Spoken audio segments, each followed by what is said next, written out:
Tu regardes, tu restes, tu fais partie du truc. Ici, on ne fait pas de contenu fast-food. Chaque vidéo est un terrain de jeu, un champ de bataille, une énigme. Tu veux juste cliquer, passe ton chemin.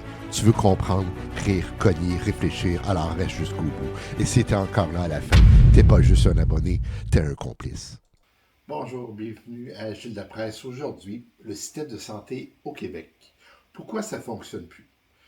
Aujourd'hui, je vous propose une analyse complète sur le système de santé québécois. Il y a des bonnes choses qui sont faites lorsqu'on est rendu dans le système de santé québécois, mais pour y rentrer, c'est très fastidieux. C'est très long. Il y a beaucoup d'attentes pour rencontrer un généraliste, un omnipraticien et pour rencontrer un spécialiste. Bonne chance. Donc aujourd'hui, ma vidéo porte sur le système de santé québécois. Le système de santé québécois traverse une crise profonde. Entre les urgences débordées, le manque de personnel, les délais interminables et la centralisation bureaucratique, de plus en plus de Québécois se demandent qu'est-ce qui ne va pas avec notre système de santé. Dans cette vidéo, je propose une analyse complète, satirique et accessible pour comprendre les causes réelles du problème et pourquoi le modèle actuel ne fonctionne plus. En fait, le système de santé québécois, on en parle comme d'un vieux meuble. On l'aime, ils auront du service, mais le meuble, lui, il craque de partout. Attente interminable, manque de personnel, urgences débordées, médecins introuvables, spécialistes inaccessibles. On dirait un système conçu pour une population de 1975, mais qui tente encore de survivre en 2025. Alors aujourd'hui, on plonge dans la question que tout le monde se pose. Qu'est-ce qui ne va pas avec le système de santé au Québec et surtout comment on en est arrivé là? En fait, le système de santé a été construit sur un modèle qui ne fonctionne plus aujourd'hui en 2025. Le système de santé québécois repose sur un modèle hospitalo-centré, donc tout passe par l'hôpital, tout finit à l'urgence, tout dépend d'un médecin omnipraticien.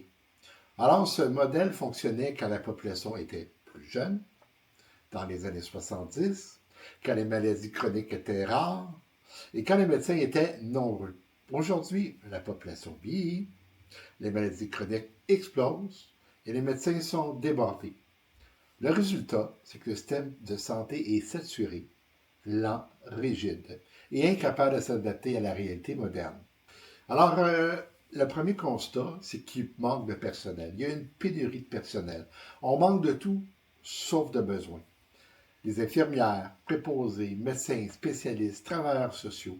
Le Québec manque de personnel partout. Pourquoi? Parce que pendant des années, on a coupé, compressé, fusionné, centralisé. On a demandé plus avec moins. On a épuisé les équipes. On a créé un système où le personnel fuit vers le privé, vers d'autres provinces ou vers d'autres carrières. Et quand on manque de personnel, tout ralentit. Tout s'effondre, tout devient une urgence. Les urgences, elles, c'est le symbole parfait du chaos.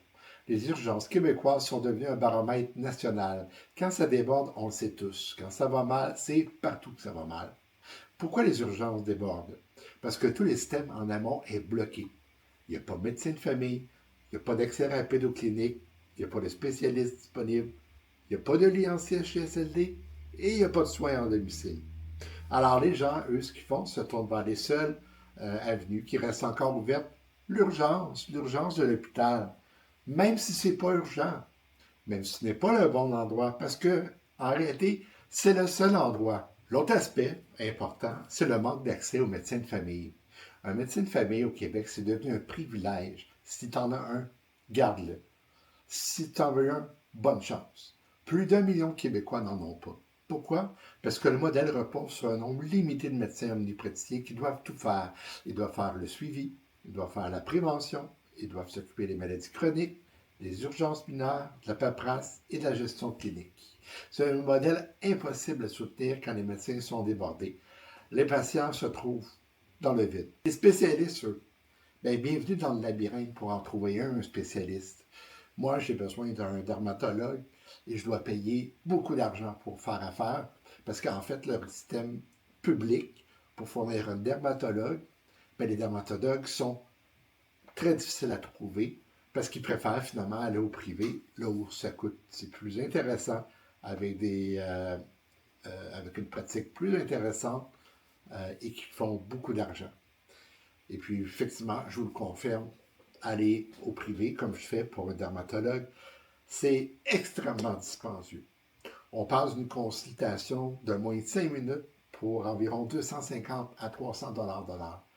Pourquoi? Parce que le système public, au niveau des spécialistes, ne fournit pas. Alors, accéder à un spécialiste en public, c'est un parcours de combattant. Dermatologie, cardiologie, orthopédie, neurologie. Les délais peuvent être de plusieurs mois, parfois même un an. Pourquoi? Parce que le Québec forme peu de spécialistes. Parce que les cliniques publiques sont débordées. Parce que les cas urgents passent en premier. Et pendant ce temps, le privé prospère. Mais à quel prix? 250 dollars pour 5 minutes. Justement, comme je le mentionnais pour un dermatologue. Un système parallèle réservé à ceux qui peuvent payer. Moi, je ne suis pas quelqu'un qui peut payer. Alors, quand moi je paye, là, je dois prévoir plusieurs semaines à l'avance pour être capable de me payer ma consultation. Une consultation qui va durer environ 2 minutes pour 250 dollars. La centralisation, un système géré comme une méga-entreprise. En fait, le Québec a fusionné ses hôpitaux, ses CLSC, ses CHSLD, ses services sociaux pour créer des méga-structures, le CIS6 et le CIUS. L'idée, simplifier. La réalité, bureaucratie, lenteur, décisions éloignées du terrain. Les gestionnaires gèrent des territoires immenses, les employés n'ont plus de pouvoir local, les décisions prennent des mois et le patient se perd dans la machine bureaucratique. Alors, qu'en est-il de l'expérience patient? On ne se sent plus soigné, on se sent traité. Le problème le plus profond, ce n'est pas seulement l'attente, ce n'est pas seulement le manque de personnel, c'est le sentiment d'être un numéro. Tu arrives malade, tu repars frustré, tu n'as pas été écouté, tu n'as pas été accompagné, tu n'as pas été rassuré. Le système québécois est devenu une machine et dans une machine, l'humain disparaît. Alors en conclusion, qu'est-ce qui ne va pas avec le système de santé québécois? Beaucoup de choses, mais rien d'insurmontable. Le problème, ce n'est pas le personnel, ce n'est pas les patients, ce n'est pas les médecins. Le problème, c'est que c'est un modèle dépassé qui existe qui a été construit dans les années 80. Aujourd'hui, on est en 2025 et on doit le rénover, on doit le reconstruire, on doit changer de modèle. C'est un système rigide, une structure trop lourde et des années de décision qui ont mis l'efficacité avant l'humain. Pour réparer le système, il faudra plus que des promesses. Il faudra remettre l'humain au centre. Et ça, c'est le vrai défi. C'était Gilles Lapresse. Merci.